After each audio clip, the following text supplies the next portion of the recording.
আমরা এর আগের বারও জুলাইতে জানি কি হয়েছে, কিভাবে আমরা 16 বছরের ফ্যাসিবাদকে এক নিঃশ্বাসে বলতে গেলে ধূলিসাৎ করে দিয়েছি।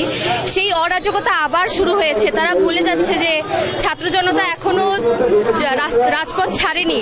তারা কিভাবে মনে করছে যে একটা মানুষকে এভাবে হত্যাকাণ্ড, তারা চাঁদা নেক, কিন্তু তারা চাঁদার বদলে যে নৃশংসভাবে তাদেরকে খুন করেছে, যে করেছে, যেভাবে খুন করেছে, যে সেটা কখনোই কাম্য নয়।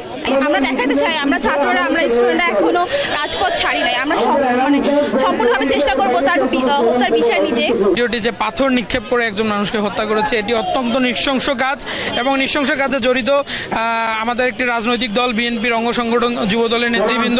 আমরা এটা তীব্র নিন্দার প্রতিবাদ জানাচ্ছি। বাংলাদেশে নতুন করে কোনো চাঁদাবাজার ঠাঁই হবে না, কোনো নৃশংসতা ঠাঁই হবে না।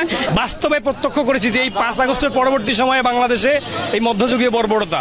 তো আমরা ইন্টারিমকে বলতে চাই, আমরা একদম তাদেরকে বলতে চাই, ইন্টারিমকে বলতে চাই যে আপনারা স্পেসিফিক্যালি কি কোনো দলকে ভয় পান কিনা, যদি ভয় পেয়ে থাকেন তাহলে তার সেটা স্বীকার করুন।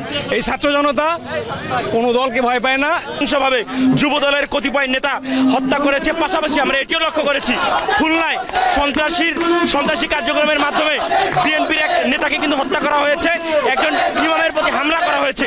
আমরা এই ধরনের সন্ত্রাসের বিরুদ্ধে রংপুরের সাধারণ শিক্ষার্থীরা সবসময় সদা জাগ্রত রয়েছে, আমরা সবসময় থাকবো।